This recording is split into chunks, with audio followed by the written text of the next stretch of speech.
Physician-Assisted Suicide by Deangelo Bragg. By Stephen Hawking.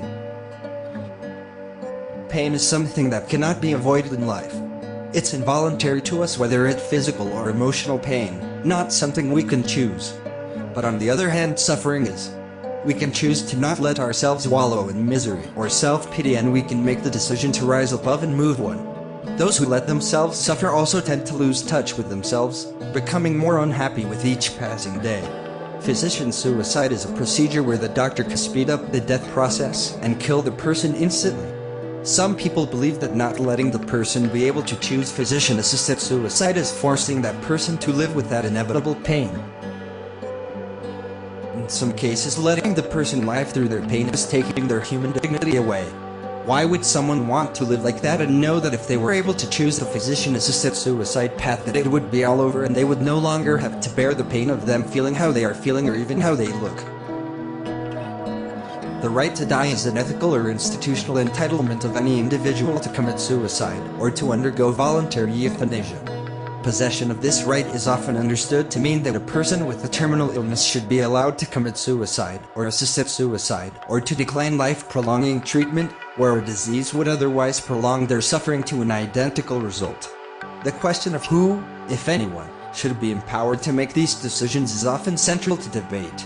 I believe that if a very ill person is in unbearable pain, they should not only have the right to die but the choice to choose whether or not they want to live. Assisted suicide is suicide committed with the aid of another person, sometimes a physician.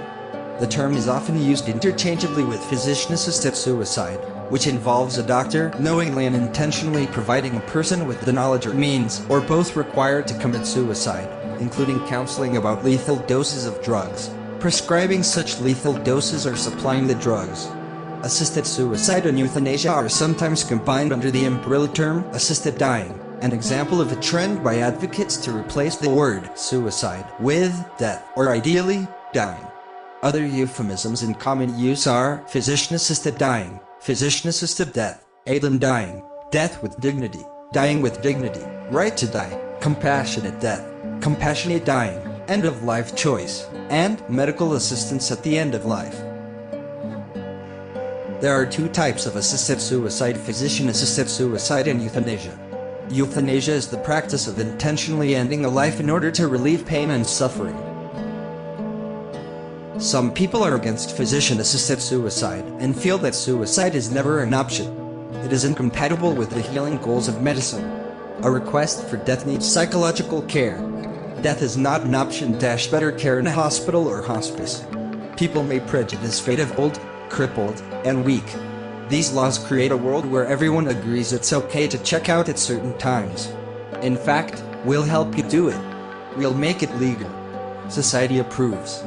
This creates more suicides among people who are not sick, and leads to increased medical killings. It creates incentives to do less medical research, and to save money on medical care by offering people poison pills. This is already happening in Oregon.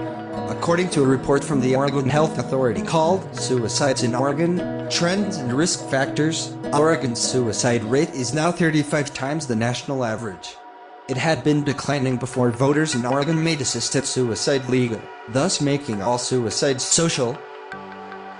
If the patient is using Seconal, it's either mixed in water to create a bitter drink, or stirred into pudding or applesauce to hide the taste.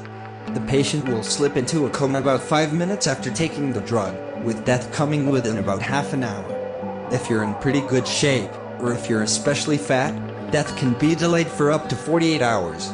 In most cases, the time of death is determined by a healthcare provider who checks your pulse every few minutes until you pass away. Do not resuscitate, or no code, is a legal order written either in the hospital or on a legal form to withhold cardiopulmonary resuscitation or advanced cardiac life support, in respect of the wishes of a patient in case their heart were to stop or they were to stop breathing. No code is a reference to the use of code as jargon for calling in a code blue to alert the hospital's resuscitation team. The DNR request is usually made by the patient or healthcare power of attorney and allows the medical teams taking care of them to respect their wishes. In the healthcare community, allow natural death is a term that is quickly gaining favor as it focuses on what is being done, not what is being avoided.